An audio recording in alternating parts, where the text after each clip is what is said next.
เป็นมื้อที่ซ่องแล้วเด้อทำบุญให้ยายครูน้องแก้วหมอนใสพี่น้องเอ้ยเบิ่งนี่แหละมาตอนเช้าๆอันนี้เป็นมื้อที่ซ่องเนาะ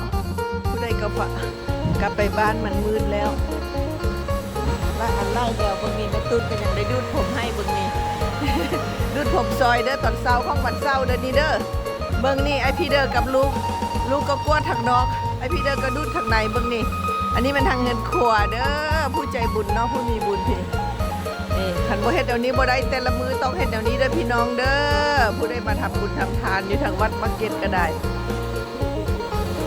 คันเฮาจังซั่นแหละมดก็มาเข้าคันเฮาบ่เต็มที่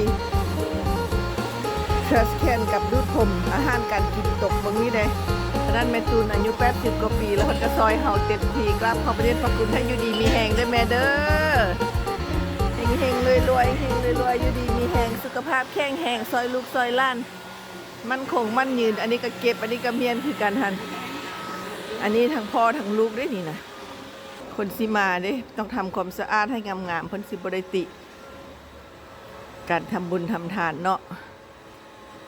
อาหารตกมันก็มากินหมดได้พี่น้องหมดนี่นะแห่งยำฮ้อนเนาะบางคนก็ ว่าเป็นสมอนบอกไล่บ่แม่นเด้อทำความสะอาดก็คือเฮือนเฮานี่แหละวัดก็ได้บ่มีไผเฮ็ด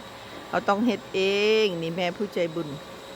ดูดผมให้เต็มทีเนาะซอยกันทางประตูใหญ่พี่ดูดบ่ดูดมันก็ดูดใจฮ้อนเนาะเขาเจ้าก็อภัยให้ลูกให้หลานเด้ออภัยให้ลูกหลานเด้อ thank you ที่ซอยเด้อขอบใจหลายๆเด้อเนาะ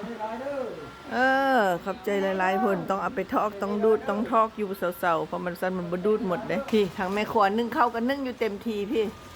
เต็มทีเราได้จากหวดแล้วมื้อนี้ได้หวดนึงแล้วบ่ได้3-4หวดแล้วบ่เอาอ่ะเราสิเฮ็ดของหวานซอยเอาบุญได้บุญหลายๆเด้อเฮงๆรวยๆสุขภาพแข็งแรงเข้ากรรมก่อนไปว่ายังพันได้ข้าวจากหวดเทื่อแม่นบ่ได้ไล่บ่ได้ไล่ก็ได้ไล่ฟ้าวเฮ็ดหยังเนาะพี่แม่ครัวน่ะพี่เข้ากรรมสังขยา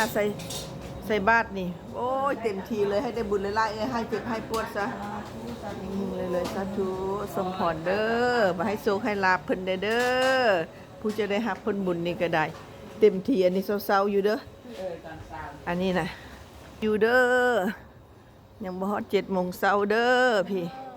เต็มทีผลบุญกุศลไปฮอดเจ้าสู่สุคติภพเถิด